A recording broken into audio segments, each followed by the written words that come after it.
Dan, please.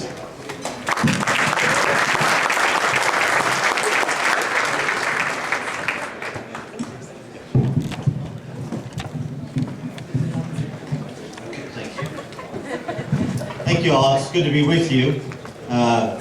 Hate to end the day this way, but my role is really, if I'm going to be honest, to kind of be a prophet of doom a little bit. So what I'll do is I'll talk until I see people tracing their veins in the audience, and then open it up to questions. But if we're being real honest about ourselves in terms of where we find the state of Illinois on the cusp of this advancing another central planning gambit with these, our state health exchange under Obamacare, we find ourselves a state that is in the bottom 5 in almost every quality of life and economic self-sufficiency indicator.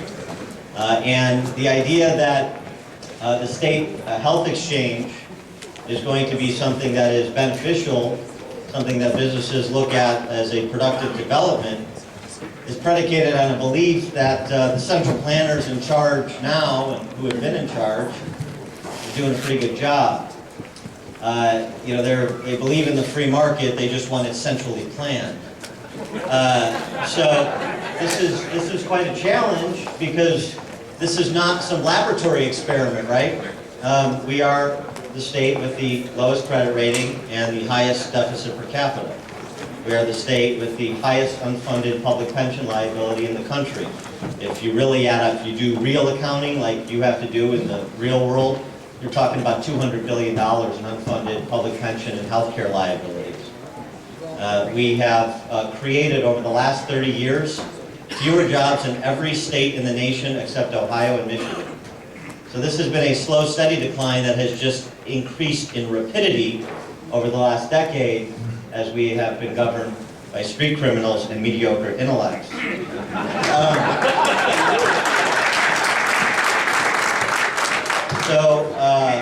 Now the big idea is to turn healthcare companies into public utilities. That's the new big idea. And the business response to this is fairly predictable. Actually, I was at a dinner for the Tool and Manufacturing Association over there in Des Plaines with some of the leadership of that trade association just a couple months ago, and a lot of those small and mid-sized manufacturing business owners were essentially trying to figure out the same things you're trying to figure out today, and we'll be trying to figure out going forward, which is, what does this all mean? How do I respond? What should I do? What are my options? What are the metrics? What are the costs and benefits?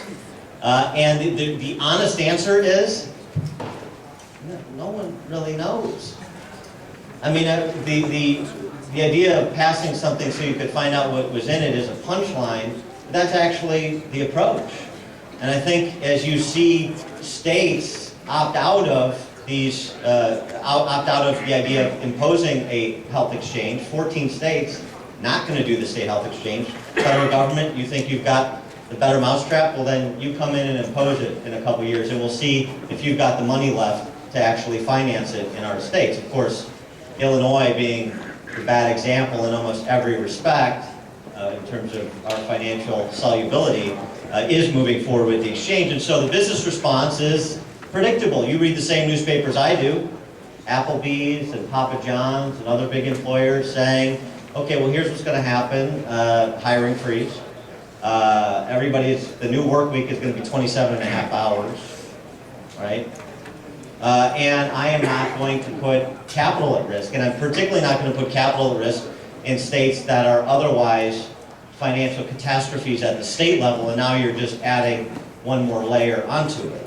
So to the extent that you have options, even though you can't run away from the federal government, there are places that are more hospitable than Illinois. And when you have Fortune 100 CEOs speaking the way that Doug Oberhelman, the CEO of Caterpillar, is speaking, that should give you tremendous pause. Because guys that are, and ladies that are Fortune 100 CEOs don't speak like revolutionaries. They are not the ones that are usually suggesting that it's time for torches and pitchforks. And that's essentially, in a very highbrow, upscale manner, what Doug Oberhelman and a lot of other business leaders that have deep investments in this state, that have companies that have been here for 100 years, companies that are major employers, companies that provide the tax base, not just for the state, but for the communities in which they are located. That's the attitude, that's the language. You know, don't believe me, listen to what they say. And unlike the government, they have to be sensitive to a bottom line, so if they're nervous, then we should all be nervous. The business response I think you're going to see is going to come in multiple ways. You're going to see the hiring freeze like I mentioned, you're going to see part-timers, and you're going to see people pay fines. You know? You're going to look at the cost-benefit analysis, just like individuals will, who are mandated to purchase health care under Obamacare, and they're going to say it's cheaper to pay the fine and access health care whenever I need it. And this is interesting because what we're essentially doing, or what is essentially proposed, how it will work in effect, is like the state Medicaid program works in Illinois. By the way, state Medicaid program, thinking about those gaping systems, those big ticket systems in state government that we cannot finance in their current form. The Illinois State Medicaid program is the single largest expenditure contained in the state budget. It's more than we spend on K through 12 education, more than we spend on infrastructure, more than we spend on public sector pensions. And it's completely unsustainable in its current form.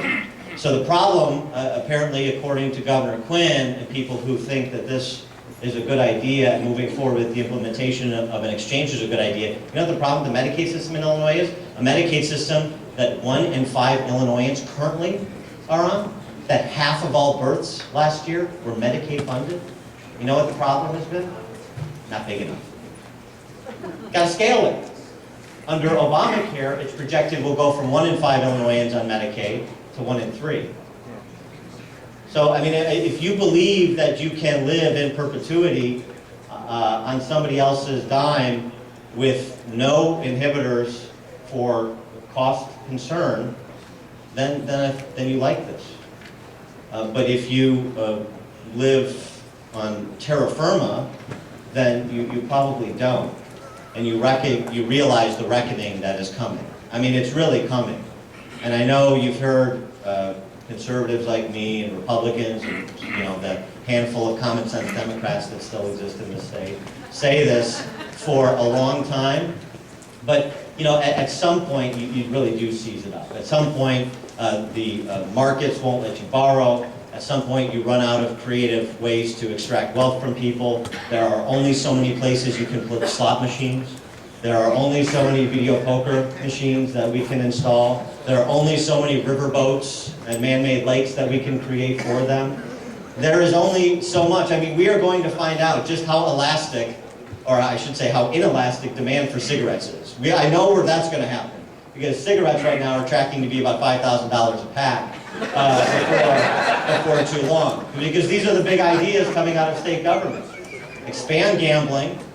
Don't smoke because it imposes costs on our healthcare system, except you have to smoke. Please smoke. You better smoke because we're counting on the tax revenue that we have already budgeted for and spent. It's the same thing with gambling. Don't gamble, tough economic times. The money that you make sure you pay the household bills, get a couple months ahead on the mortgage, squirrel some away in savings. Except you have to gamble.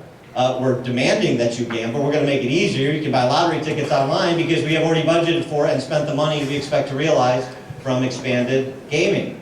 These are the big ideas, but there are more now. More new and innovative ways that I think are coming, and this is going to be the legislative response to the command control system that they will never be able to operate, just as they have not been able to operate our Medicaid system and maintain its solvency, just as we have seen at the federal level. I mean, I don't know how many times we have to kind of go around the same hamster wheel to figure out we're going to end up in the same place. Remember Medicare, when it was sold to the American public in 1966? It was going to be a $3 billion program. It was a $3 billion program in 1966, I should say. 25 years later, the government actuaries predicted it would be $10 billion. So in 1990, it was going to cost $10 billion. Do you know how much it actually cost in 1990? $110 billion. So if you kind of take the rule of thumb of the government being off by a factor of 10 and never under, then you get a good idea where this is going. And of course, Medicare, we know today, is a three-quarter of a $1 trillion program. Medicaid, again, as you know, operates like this. We all go to a restaurant, we get menus, there's no prices on them, order whatever you want, and when the bill comes, it's based on ability to pay. So people with no ability to pay order whatever they want because it's somebody else's responsibility.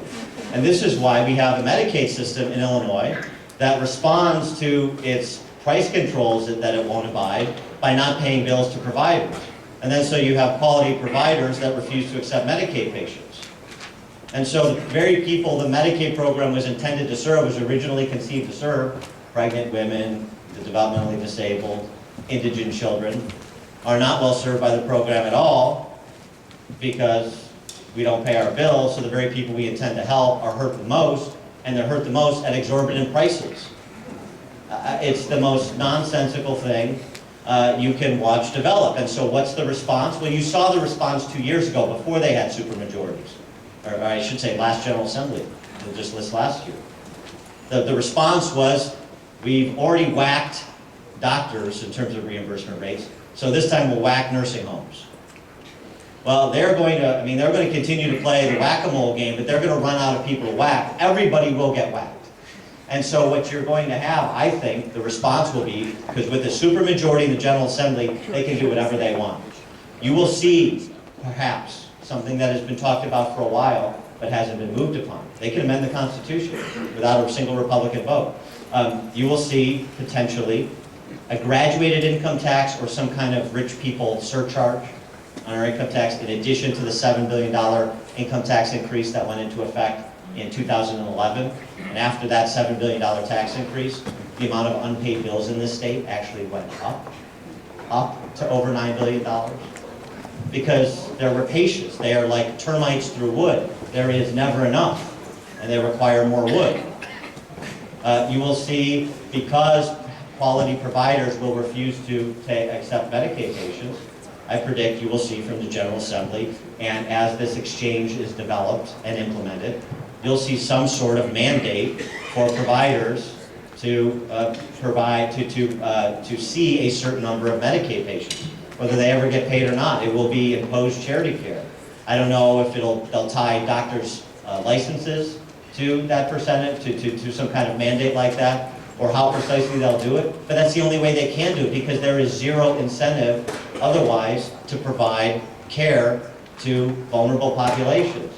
You know, the government's going to do it. And frankly, we have a lot of Republicans in the General Assembly who think that too. Gee, I thought the federal government was going to pay for it. Yeah, that's not clear at all.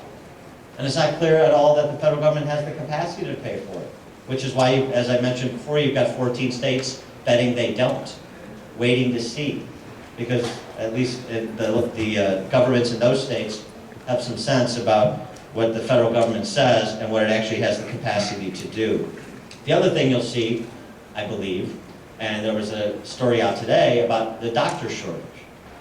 Right? You have fewer and fewer people that are going, not doctors overall, so you still have people that are going to medical school and developing and becoming specialists in different disciplines of medicine. But they're not going to have family practitioners because the economics don't make sense. And this is one of those things where you have to take a holistic view of the community and the society in which you live. What happens when communities don't have good schools? Families don't move there. Families that can leave do. Businesses won't locate. Well, what happens when doctors leave, or we have a shortage of quality medical professionals and medical institutions in communities? The same thing. The foundations of strong communities in a strong state: good schools, good health care, nice quality of life, economic opportunity. Well, we have very limited economic opportunity here across a range of disciplines. We have schools that are catastrophic failures in our urban centers, and a lot of suburban school districts that are living off past glory that they no longer truly deserve in terms of their actual output, particularly as compared to inputs. And now you're talking about making this state that much more hostile to medical professionals. I know, where's the silver lining, Dan? Honestly, I think we have to take a very hard look at our representation. And if I'm being honest, which I will be, that's both parties. The reason that you have Republicans vaporized on a week ago Tuesday is because people have a difficult time distinguishing between the two parties, particularly in this state. The Republican Party is essentially content to be the junior partner to the Chicago Democrats, at least at the leadership level. And so when you offer an echo rather than a choice, people take the person who's saying it first. And this is, in some respects, why Madigan and Cullerton now enjoy supermajorities in the General Assembly that, let me tell you something, they didn't even predict they would get. They didn't see this coming either. They drew the map, they expected to maintain power, but to expand power the way they have in the face of what their record is, in the face of what has actually happened on their watch, it's staggering. And I think if you're somebody who doesn't follow politics every day, doesn't talk about it for 4 hours on the radio each morning like I do, if you're somebody who is trying to make it make sense to locate a business or expand a business somewhere, to hire that marginal worker and make that financial decision make sense, to make an investment, and you don't pay attention to the particulars of what's going on in the policy arena on a routine basis, you have to look around and say, well, maybe I'm a bit of a slow learner because over the last 15 years, Illinois has net lost nearly 1 million people, which is why we lost a congressman after the remap in 2010. And maybe those net 1 million people were onto something.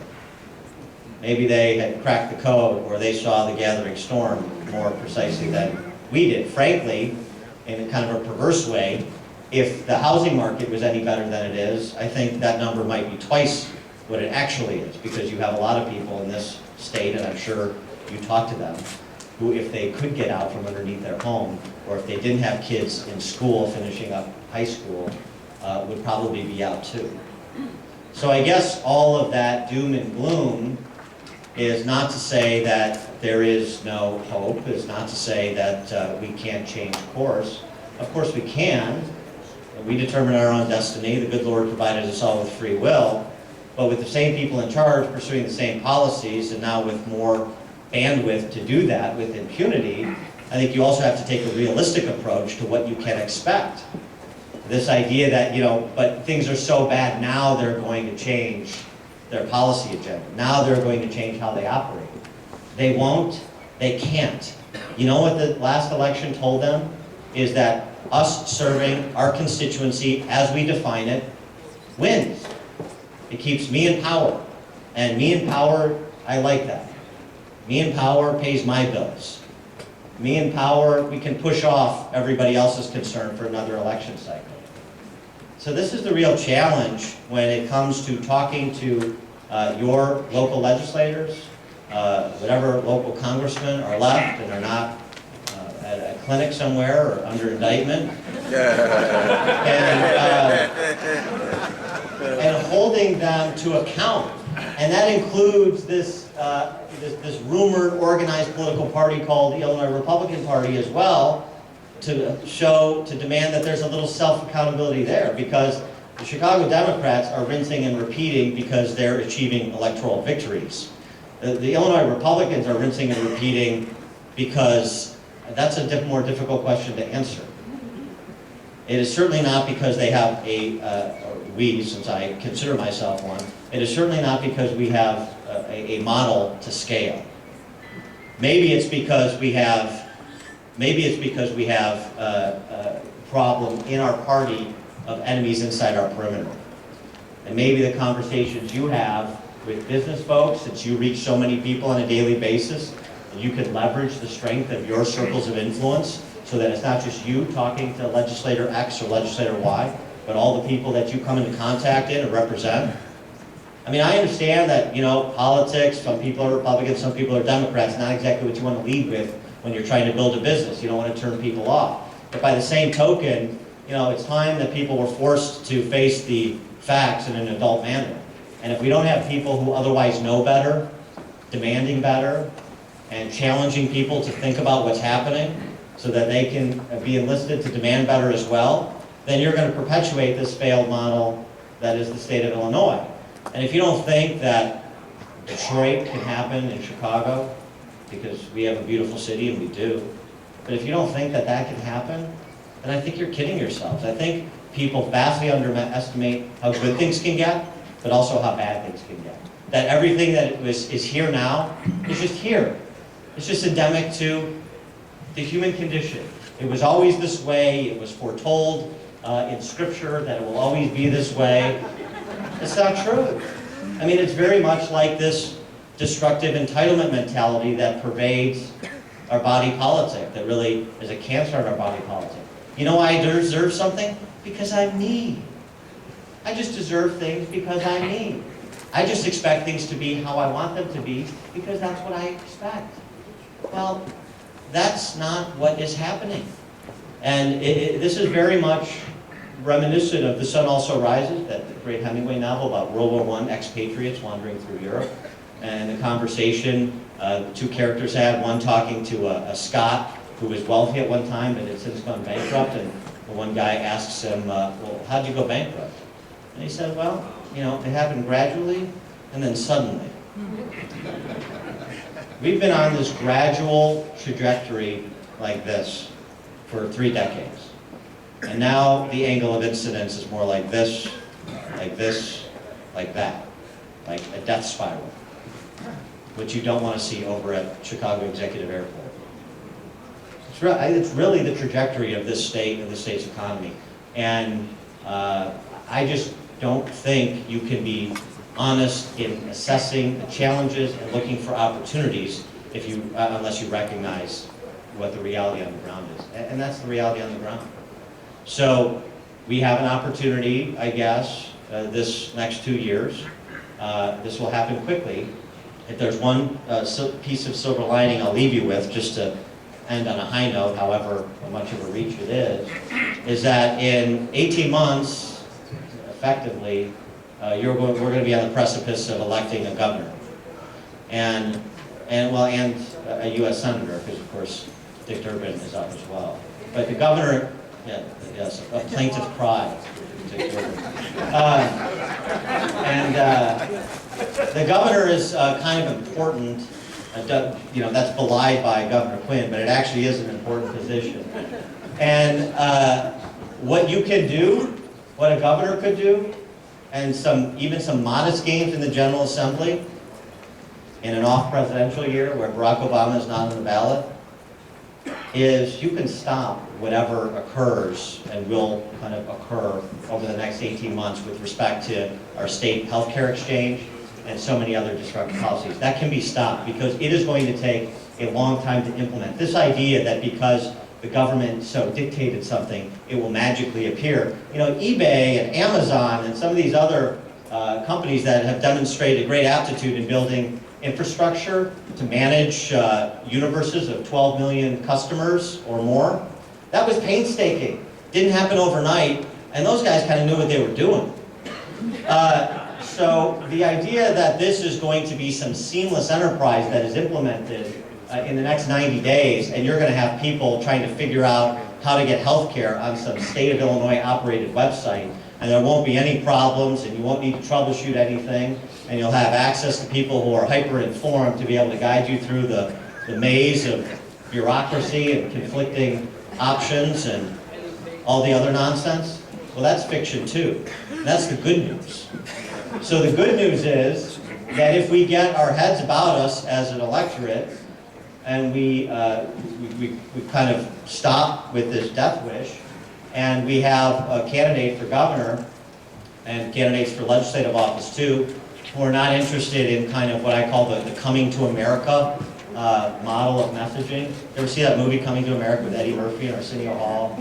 John Amos from Good Times plays the owner of McDowell's, which is a fast food hamburger joint right across the street from McDonald's.